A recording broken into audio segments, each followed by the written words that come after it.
Des sirènes retentissent dans les rues de Kiev. À 7 heures ce matin, la capitale ukrainienne se réveille en état d'alerte.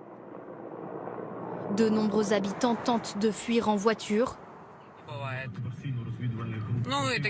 D'autres se réfugient dans le métro. Je suis paniquée, effrayée.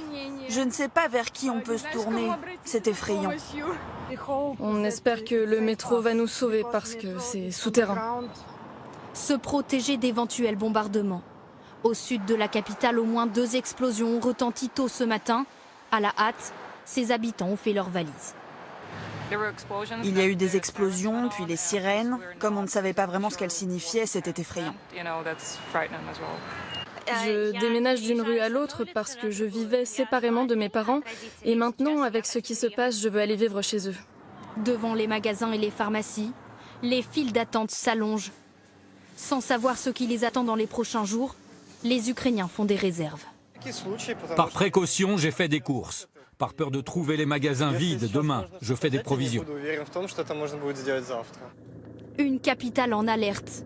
Dans une vidéo amateur, le maire de Kiev s'est adressé aux habitants. Ce qui concerne Kiev, notre maire a expliqué qu'il ne faut pas paniquer, mais quand même il faut préparer une petite valise avec des papiers, de l'argent et de l'eau potable. Des habitants sur leur garde, craignant de faire face bientôt à une attaque de grande ampleur.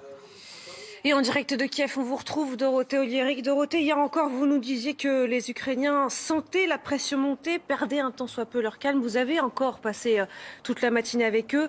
Qu'est-ce qu'ils vous disent cette fois ? Écoutez, ils me disent bien sûr qu'ils ont peur. Vous savez, c'est quand même extrêmement impressionnant d'être réveillé à 5 heures du matin par plusieurs explosions. On parle quand même de tirs de missiles. Et il y a quelques minutes, j'ai entendu des avions de chasse. Je ne sais pas si ce sont des avions russes ou bien des avions ukrainiens. Donc il y a cette tension permanente et les sirènes aussi à plusieurs reprises ce matin. Mais néanmoins, personne ici ne cède à la panique. Ils ont énormément de sang-froid.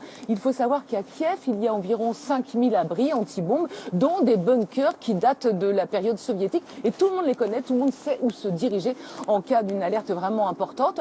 J'ai discuté aussi avec un chauffeur de bus, plus de 60 ans, il m'a dit, moi je suis prêt à prendre les armes pour aller protéger ma famille. Et puis, juste à côté d'ici, il y a une petite tente qui a été montée, c'est une milice nationaliste qui recrute, donc des jeunes arrivent avec leurs baluchons en civil, ils signent et ils sont emmenés ensuite par des voitures civiles pour aller quelque part sur le front. Il me disait, les Russes sont là, nous sommes prêts à les empêcher d'aller plus loin.